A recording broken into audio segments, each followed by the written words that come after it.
in terms of your foreword, I did a search of the document and I saw the word ethics once in the foreword. And ethics is one of the 3 or 4 main criteria for a profession. Well, except the oldest profession, right? But in terms of the medical field, in terms of lawyers, and so forth, a profession always has knowledge of ethics. And I worked with Bill Gellerman for 20 years on a committee to define the ethics for organization change.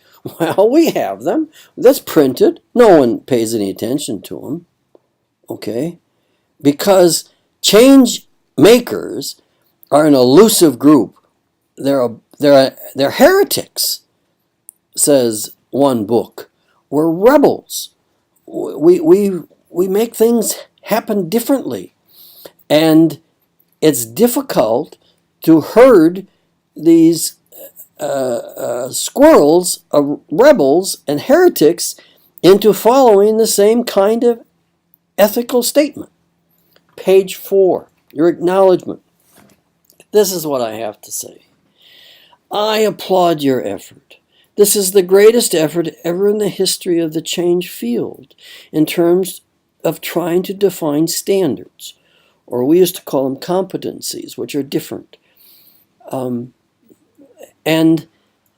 There's great involvement, great intention, and I want to applaud it. And the reason I'm doing this is because I think that what you're doing is very important. But this is what I've learned, because I have been doing an effort such as this to define the knowledge, the skills, and the abilities, and the personhood of a change maker, I call it, or change agent, or change practitioner. And this is what I found. The real helpful people are the experts. What's an expert? They have a PhD in change. They've written at least 4 or 5 books. They've worked with 100 organizations. They've got 50 cases published that have extraordinary success. You know, they're the Shines, they're the Burkes, they're the Bennises, they're the Petrellas, they're the Cotter, they're the Daryl Connor. They're these people. And they knew what the standards or competencies or knowledge and skills were. The masses did not know. And, I've involved over 3,000 of them, people. And this is face-to-face from all over the world in many countries. Page 5. Your table of contents. It reads like a checklist of a draft of a basic 1OD course taught in organization development 20 years ago. Okay? It's structured in a way that will never be used. The best model or standard or set of theorem is Warner Burke. I have it right here. Okay, it's in the 2nd edition of my book, The Change Champions.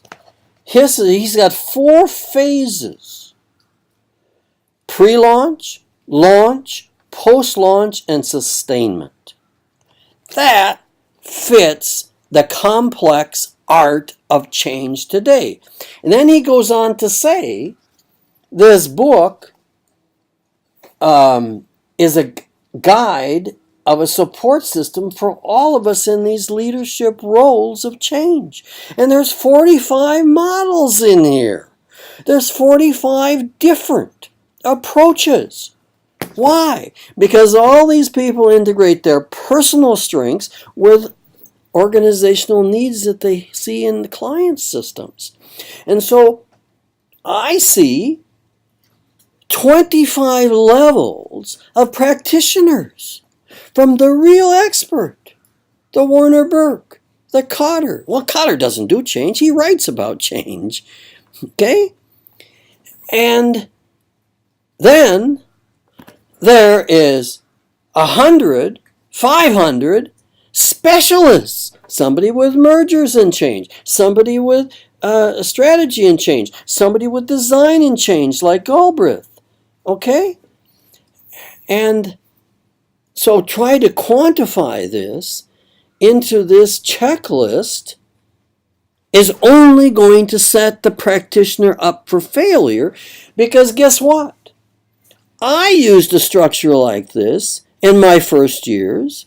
I used tools and I used techniques. There were none, except the one from University Associates. And I wore out the first handbook twice. I used every activity, every technique in there over and over, and I adjusted it. Then I used the first book by Jack Fordyce, who was a professor of mine at Pepperdine. It was the first book on tools. Okay? I used every one of his there. Okay? But now I don't use anybody else's tools or activities. I have my own. And I become a process consultant where I facilitate bare hands a change methodology within a structure that I have that only has 10 points. Okay? And it is based on Burke's 4 points, because we are in a permanent whitewater period of change. And the state, as you say, from one state to a future state, which is also you got from organization development, you got from Beckert, okay, is archaic, because we are in perpetual state of change. And by the time that you get the new state defined in a large organization, and you start to cascade it or to involve and engage the others, the new state is outdated. It changes. Meg Wheatley says it changes every 6 months. It changes every month for some people. You can't do strategic planning anymore because the change is so rapid. And we are in an area of agility. Now, next one I want to say is the best model is Linda Ackerman. I had her do 2 books. I asked her to put her model down. Okay, and she came in the book so big that we had to make it 2. It's in this Practicing Organization Development series. It's called The Change Leader's Roadmap, How to Navigate Your Organization's Transformation. And of course, she's right. Transformation has replaced change management, because she named her second book Beyond Change Management, Advanced Strategies for Today's Transformational Leaders. Both these books now have gone into second editions. She has the most comprehensive checklist like you have in print. That's why I went and got it from her, because she's been developing it since the 70s.